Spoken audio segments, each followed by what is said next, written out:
आज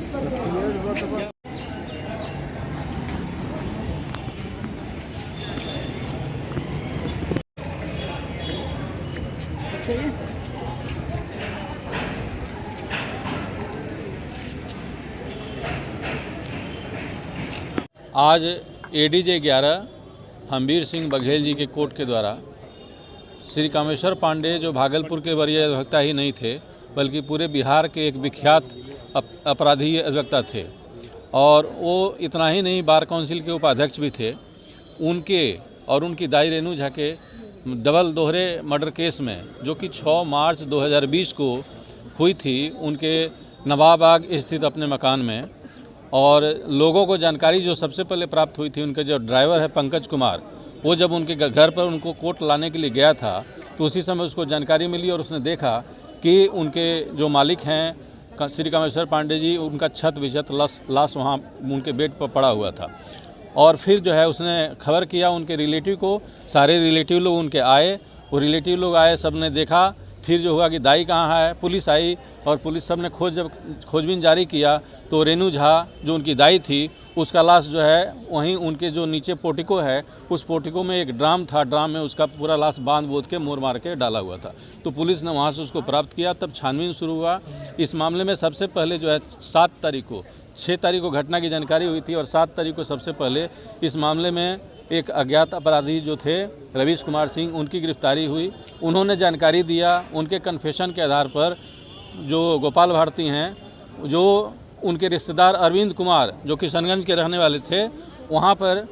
पता लगा कि गाड़ी जो है कामेश्वर पांडे की जो गाड़ी थी, वो गाड़ी अरविंद कुमार के यहाँ घर पर पड़ा हुआ है। और तब पुलिस छानबीन शुरू की इधर से, और उधर जो अरविंद कुमार थे जो गोपाल भारती के रिश्तेदार थे, उन्होंने भी किशनगंज पुलिस को खबर किया कि मेरे यहाँ ऐसे ऐसे गोपाल भारती 2 आदमी के साथ आए थे। और उस खबर पर जो है पुलिस ने उस गाड़ी को रिकवर किया किशनगंज थाना ने। और तब वहाँ चूँकि सोशल मीडिया पर उन लोगों ने देखा कि जो ये गाड़ी लेके आए हुए हैं कामेश्वर पांडे जी, जो भागलपुर के एक विख्यात अधिवक्ता हैं, उनकी गाड़ी है और उनका मर्डर हो गया है, ये सोशल मीडिया पर देखकर वो लोग घबरा गए। और चूँकि ये लोग वहाँ गाड़ी छोड़कर भाग गया, तो उसके बाद उन्होंने खबर किया, तब किशनगंज पुलिस ने उस गाड़ी को रिकवर किया। तो ये मामला यहाँ आया वीरपुर में, जो है दोनों गोपाल भारती और राजकुमार जो एक अन्य मुद्दाले थे, दोनों पकड़ाए थे, वहाँ एक साथ पकड़ाए थे। तो बहुत सारे अभियोजन की ओर से इसमें 14 गवाही प्रस्तुत किया गया और 14 गवाही को प्रस्तुत करने के बाद कोर्ट ने 15 फरवरी 2024 को न्यायालय ने 3 मुद्दाले जो ट्रायल फेस कर रहे थे, उस 3 मुद्दाले में गोपाल भारती को दोषी पाया 302 भादवी और 380 भादवी में, जो कि मर्डर का सेक्शन है, और उसमें दोषी पाते हुए आज सज़ा के बिंदु पर रखा गया था। और 15 तारीख को जो इस मामले के 2 मुद्दाले हैं रवीश कुमार सिंह और राजकुमार, उनको 15 तारीख को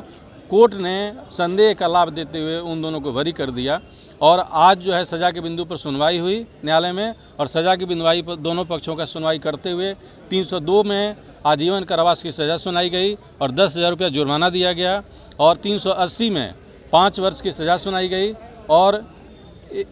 5 वर्ष की सज़ा सुनाई गई और 1,000 रुपये जुर्माना लगाया गया। इतना ही नहीं, 302 में जो सज़ा दी गई और जो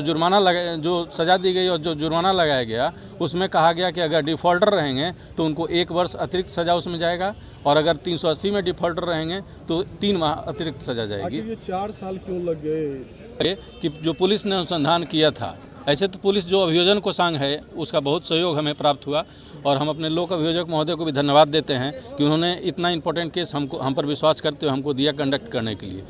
समय इसलिए लगा कि पुलिस ने जो अनुसंधान किया था और जो आरोप पत्र समर्पित किया था, तो बहुत सारे जो इम्पोर्टेंट गवाह थे, उस गवाहों का नाम चार्जशीट में नहीं लाया गया था। इवन जो